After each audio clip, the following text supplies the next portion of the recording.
이제 그 법화경이라고 하는 부분이 가르침의 마지막이 아닌 이제 새로운 시작이라는 생각을 가지고 다음 주부터는 법화경 독송을 하려고 합니다. 법화경 33 완독법회를 목표로 하고 있습니다. 서품부터 28품에 이르기까지 33번을 완독하는 불사를 하는데 그 불사는 각자가 읽는 것이 아니고 금요일 저녁 9시부터 1시간에 걸쳐서 모두가 도움으로 함께 독송을 하는 부분이 법회를 시작을 합니다. 여러분, 우리는 결코 가벼운 존재가 아닙니다. 여러분은 대단히 어마어마한 존재입니다. 왜냐하면 여러분들이 불성의 주인공이기 때문입니다. 여러분들이 가지고 있는 그 마음속에는 우주법계를 섭렵하고 남는 크나큰 힘의 에너지, 바로 부처의 성품이 있기 때문입니다.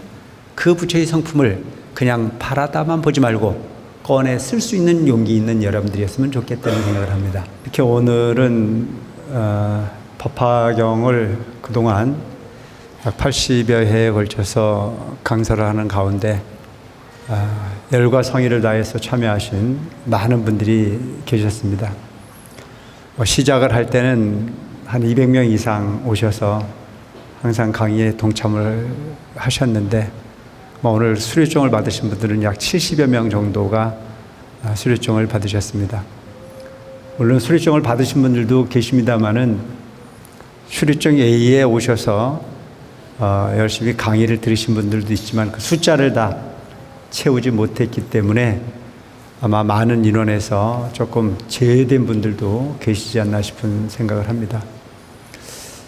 제가 시작할 때 말씀드렸던 내용이 시작은 누구나 할 수 있으나 끝까지 가는 것은 결코 쉽지 않은 일이다라고 하는 말씀을 드렸던 기억이 있습니다.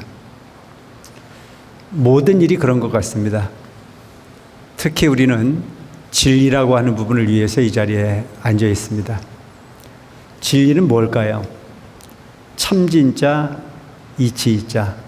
참 이치로서 세상을 살아가고자 하는 것은 누구나가 원하는 부분이고 누구나가 꿈꾸는 부분인데도 불구하고 그것을 현실로 이뤄가는 것 자체는 결코 쉽지 않다라고 하는 얘기가 될 수 있겠죠. 돌을 닦아 돌을 얻고 싶은 사람은 모든 사람이 다 원하는 바일 겁니다. 하지만 그 돌을 실행하는 것 자체는 그만큼 어렵듯이 부처님 진리대로 살겠다라고 하는 부분이 맹세는 누구나 할 수 있으나 그렇게 실행하는 것 자체는 쉽지 않은 일이기에 오늘도 우리는 그 결과를 보고 있습니다. 모쪼록 오늘 법화경 그 산림대법회의 회양을 맞이해서 수료를 하신 모든 분들께 축하를 드리고 어떤 수료는 하지 않았지만 최선을 다하신 많은 신대인들에게도 위로와 격려를 드립니다. 모쪼록 우리는 지금 끝이 아니고 새로운 시작이라고 저는 생각합니다. 법화경에서 이야기하기를 법화 5종 법사를 이야기하고 있습니다. 법화경을 수지하고 눈으로 읽고 소리로 내서 표현하는 부분을 독송이라고 합니다. 수지, 독, 송, 그리고 해설, 그리고 사서, 이 5가지를 법화 5종 법사라고 이야기를 합니다. 많은 사람들은 법화경을 읽고 법화경을 쓰고 법화경을 해설하고 이와 같은 부분이 행위를 실행하는 부분이 순서를 많이 헷갈려 합니다.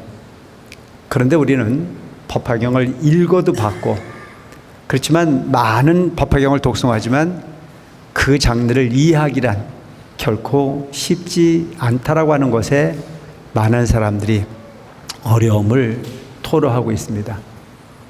그래서 부처님이 아니고는 이해할 수 없는 경전이긴 합니다만은 안 못 보는 분이 떠든거리고 뒷걸음질 하듯 그렇게 우리는 법화경을 공부를 해봤습니다. 많은 분들이 이야기하건대 공부를 하기 전보다는 그래도 뭔가 눈에 들어오는 부분이 있고 마음으로 느껴지는 부분이 있다고 하는 얘기를 들어왔습니다. 그런 부분이 결과에 표현해 주는 분들이 많이 계셨기 때문에 좌절하지 않고 앞으로 걸음을 재촉할 수 있었고, 그 재촉의 걸음에 종지부를 찍을 수 있는 순간이 바로 오늘이 아니었나 싶은 생각을 합니다. 법화경의 해설이라고 하는 부분은 부처님이 아니고는 완벽하게 설명해낼 수 없습니다.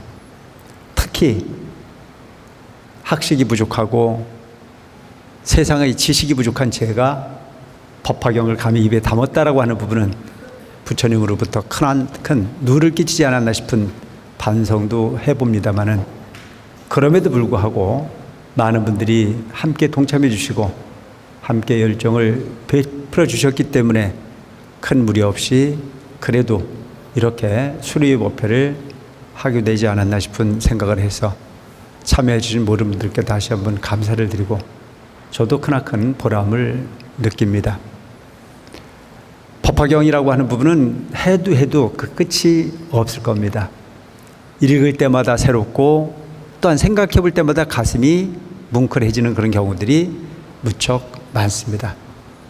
그래서 우리 원흥사에 제가 처음 주지로 오면서부터 우리 종단의 소위경전, 우리가 가장 깊게 이해해야 될 덕목인 법화경을 부족하지만 함께 하겠다는 쪽의 생각을 가지고 마음을 냈고, 동참하신 분들이 많이 계셨기에 긴 시간을 함께 할 수 있었다고 생각합니다. 이제 그 법화경이라고 하는 부분이 가르침의 마지막이 아닌 이제 새로운 시작이라는 생각을 가지고 다음 주부터는 법화경 독송을 하려고 합니다. 법화경 33 완독법회를 목표로 하고 있습니다. 서품부터 28품에 이르기까지 33번을 완독하는 불사를 하는데, 그 불사는 각자가 읽는 것이 아니고 금요일 저녁 9시부터 1시간에 걸쳐서 모두가 도움으로 함께 독송을 하는 부분이 법회를 시작을 합니다.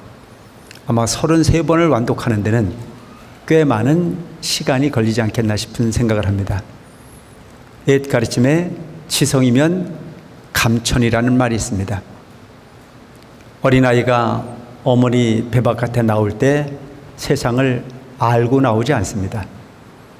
세상에 대한 아무런 정보도 없고 세상에 대한 아무런 지식이 없이 세상과 맞이하지만 끊임없이 눈맞춤을 반복하고 끊임없이 쓰고 넘어지는 부분을 반복하면서 걷고 이야기하고 대화할 수 있는 인격으로 성장해 가듯이 우리 부처님 가르침도 그렇게 실행하다 보면 우리는 반드시 부처님과 같은 인격의 주인공이 되는 날도 가능하지 않겠나는 생각을 합니다. 나는 들어도 알지 못하고 나는 봐도 기억되는 부분이 별로 없다라고 호소하는 많은 불자가 있습니다. 그럼에도 불구하고 우리는 끊임없이 부처님의 가르침을 갈구하고 추구할 필요가 있는 것은 콩나물 수리에 콩나물을 기르듯 그렇게 가다 보면 우리는 반드시 부처님 가까이에 문득 다가서 있음을 느낄 수 있을 것입니다. 시로 밑이 빠진 물을 퍼보면 모든 물이 흘러나가듯 그렇게 만드는 시루에 우리는 콩을 안칩니다. 그리고 그 콩을 향해서 물을 가끔 줍니다.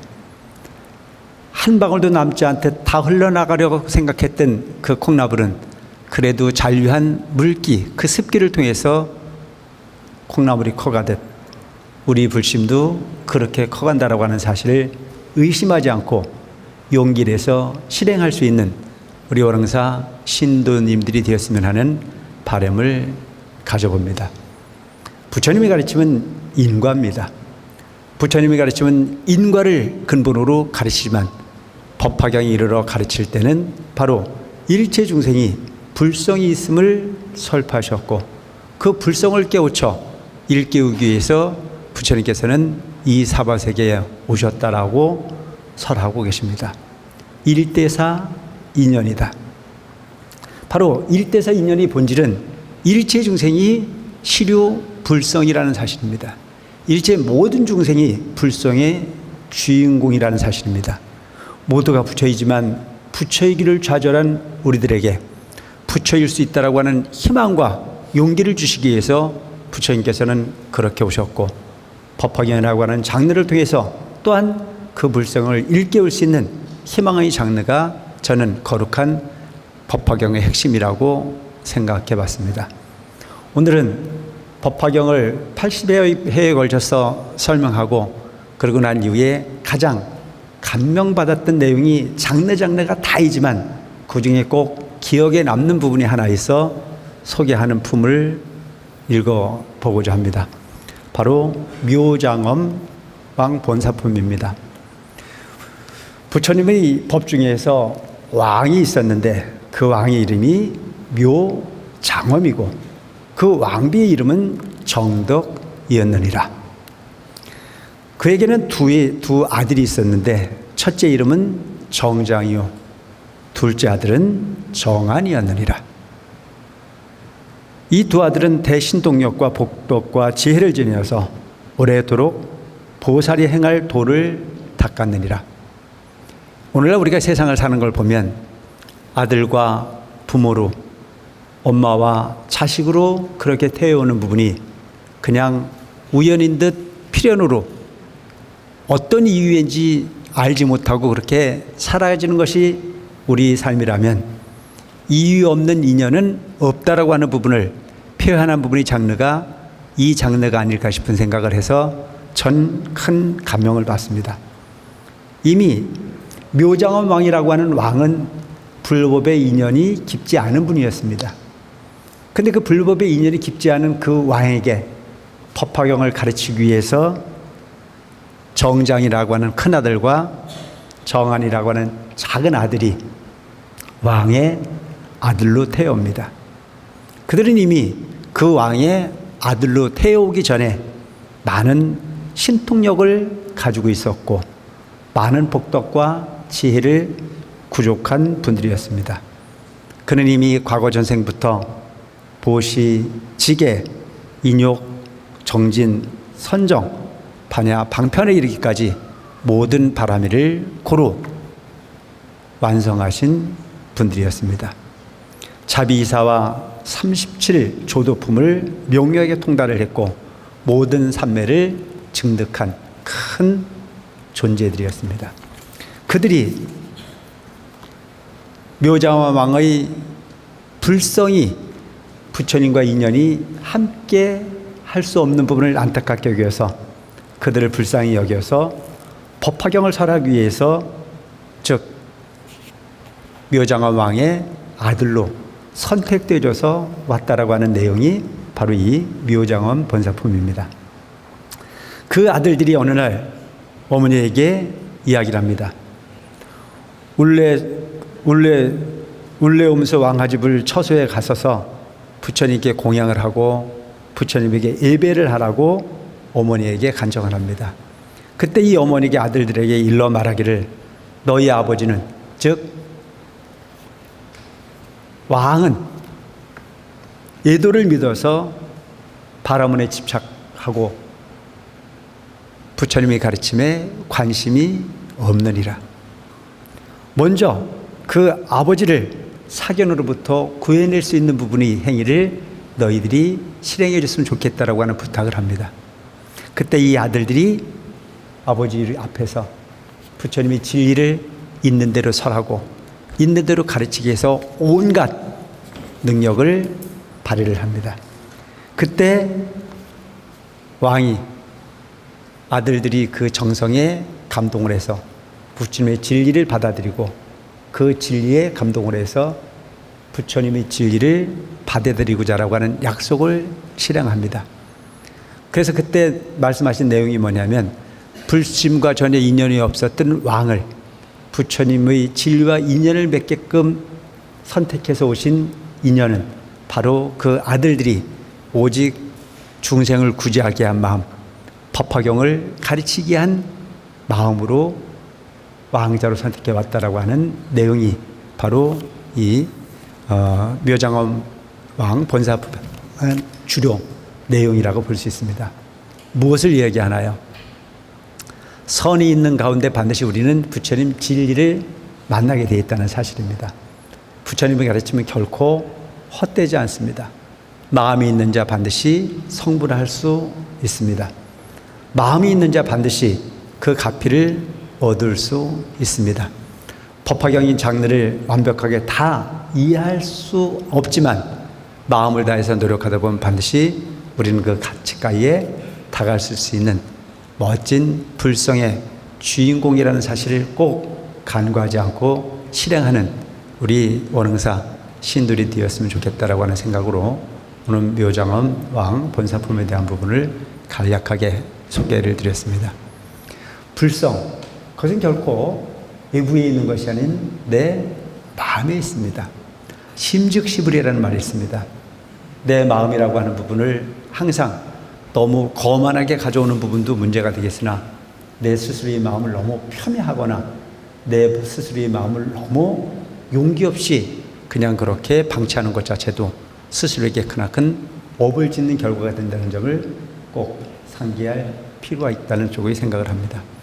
오늘날 우리는 분명 법화경이라고 하는 부분의 장들을 완벽하게 이해는 못했지만 이렇게 책을 읽어가면서 그 내용이 의미하는 부분을 조금 이해할 수 있는 정도의 눈을 떴다면 이제 지금부터 읽어가는 법화경은 훨씬 더 지금까지 읽었던 법화경보다는 훨씬 더 감동 어린 장르로 여러분들이 만날 수 있는 기회가 되지 않을까 싶은 생각을 합니다. 어쨌든 법화경 이 강의는 여러분들이 완벽하게 다 출석을 하지 못했다 치더라도 이제 지금부터 실행하려고 하는 33번의 완독법회만큼은 여러분들이 정성을 다해서 참여하시고 그걸 계기로 더욱더 부처님과 깊은 인연의 주인공이 될 수 있도록 하는데 여러분들이 진력할 필요가 있겠다는 생각을 합니다. 33 완독법회가 끝나고 난 이후에는 다시 법화경 사경법회가 아마 봉행이 될 거라고 생각합니다. 그래서 이와 같은 모든 부분이 장대가 다 끝날 정도가 되면 우리가 추구하고 있는 불사도 거의 마무리되어져 가는 부분이 어떤 그런 환경이 되지 않을까 싶은 생각을 합니다. 만약 우리가 법화경 33번 완독법회를 하고 그리고 법화경을 사경을 하고 그 사경을 한 부분의 사경집을 새롭게 불사가 이루어지고 그 새롭게 이루어지는 불사의 부처님 복장에 여러분들이 그 사경집을 모실 수 있다면 아마 이것은 잠깐 동안 다녀가는 인연이 아닌 영겁의 큰 인연으로 거듭날 수 있는 큰 불사가 되지 않을까 싶은 생각을 합니다. 제가 꾸는 꿈에 여러분 동의하십니까?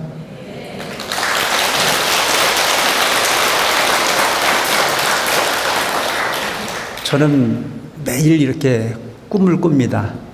매일 꾸는 그 꿈이 제 혼자 꾸는 꿈이 아닌 여러분들과 함께 꾸는 꿈이었으면 좋겠다는 생각을 하고 그렇게 함께 꾸는 꿈은 반드시 꿈으로 끝나지 않고 현실이 될 거라고 하는 믿음을 가지고 있습니다. 여러분, 우리는 결코 가벼운 존재가 아닙니다. 여러분은 대단히 어마어마한 존재입니다. 왜냐하면 여러분들이 불성의 주인공이기 때문입니다. 여러분들이 가지고 있는 그 마음속에는 우주법계를 섭렵하고 남는 크나큰 힘의 에너지, 바로 부처의 성품이 있기 때문입니다. 그 부처의 성품을 그냥 바라다만 보지 말고 꺼내 쓸 수 있는 용기 있는 여러분들이었으면 좋겠다는 생각을 합니다. 여러분, 분명 우리는 그동안 한낱 별거 아닌 중생이라고 하는 생각으로 일관해왔던 것이 우리 삶이라면 오늘 우리 법화경을 해양하는 이 순간 우리는 희망을 가지고 우리 마음속에 불성이 있고 언젠가는 나도 부처가 될 수 있다고 하는 큰 꿈의 주인공으로 함께한다면 이 순간 여러분들은 부처님으로부터 가까운 미래의 불성을 완성할 수 있는 수규의 주인공이 되지 않을까 싶은 생각을 합니다. 모쪼록 정성을 다하셔서 법화경 진리를 가슴에 안으시고 모두가 법화 행자로서 부끄러움이 없는 오중법사의 완성이 되는 그 순간까지 정진의 정진을 거듭하는 여러분들이 됐으면 좋겠다는 생각을 하면서 두서없는 법문에 가름하고자 합니다. 여러분 고맙습니다.